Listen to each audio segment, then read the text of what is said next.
আমার প্রিয় বন্ধুরা, আপনারা যারা কবুতর পোষেন তারা কিন্তু এই যে এইরকম কবুতরগুলো দেখবেন এবং এইরকম কবুতরের ভিডিওগুলো অবশ্যই নিয়মিত দেখবেন।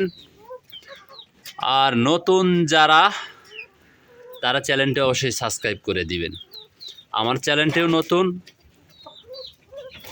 তাই বলবো সবাই সাবস্ক্রাইব করে দিয়ে সবার আগে আমার ভিডিও পেতে হলে তো অবশ্যই সাবস্ক্রাইব করেই দিতে হবে। তো আপনারা এই যে যারা কবুতর ভালোবাসেন, কবুতরের ভিডিও দেখেন, তারা এই যে আমার ভিডিওগুলো দেখবেন। যদি আপনাদের ভালো লাগে অবশ্যই লাইক কমেন্ট শেয়ার করে অন্যদেরকে দেখার সুযোগ করে দিবেন। তো সকলেই পাশে থাকবেন প্রতিনিয়তই। আর কারোর কোনো যদি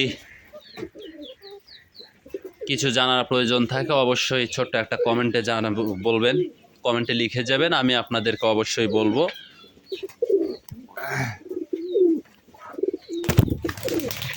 এই যে সব নর কবুতরগুলো জোড়া ছাড়া, এরা তো প্রতিনিয়ত এইভাবে ডাকতে থাকে, কি আর বলবো।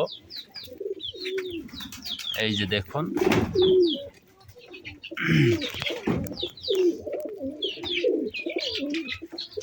তো সকলেই অবশ্যই এরকম ভিডিওগুলো দেখবেন, এরকম ভিডিওর সাথেই থাকবেন, প্রতিনিয়তই আমার ভিডিওগুলো দেখবেন।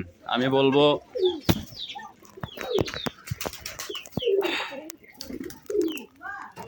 আসলে হয়তোবা সবাই খাঁচায় কবুতর ধরে রেখে ভিডিও বানায় বা খাঁচায় কবুতর উঠিয়ে ভিডিও বানায়, তো আসলে আমি ওই ভিডিওগুলো বানাই না। বিশেষ করে খাঁচায় কবুতর উঠিয়ে ভিডিও বানাইতে অতটা ভালো লাগে না আমার, ছাড়া কবুতরে ভিডিও করতেই ভালো লাগে। তবে আমি আপনাদেরকে একটা ভিডিও খুব সুন্দর করে খাঁচায় কবুতর উঠিয়ে ভিডিও করে আপনাদেরকে দেখাবো যে আসলে একটা কবুতর কেমন দাঁড়ায়, আবার আমার কবুতরগুলো আসলে কেমন দাঁড়ায়, এগুলো আপনাদেরকে আমি দেখাবো। সারা কবুতরের দাঁড়ানোটা আপনারা কখনো দেখতে পারবেন না, ওইটা বুঝতেও পারবেন না। তো আপনাদেরকে আমি সুন্দর আরেকটি ভিডিও নিয়ে আসব, সেই ভিডিওতে দেখাবো যে আসলে কবুতর দাঁড়ানো কাকে বলে। তো প্রিয় বন্ধুরা, যদি আমার ভিডিওগুলো ভালো লাগে অবশ্যই লাইক কমেন্ট শেয়ার করে দিবেন। সবাই ভালো থাকুন, সুস্থ থাকুন।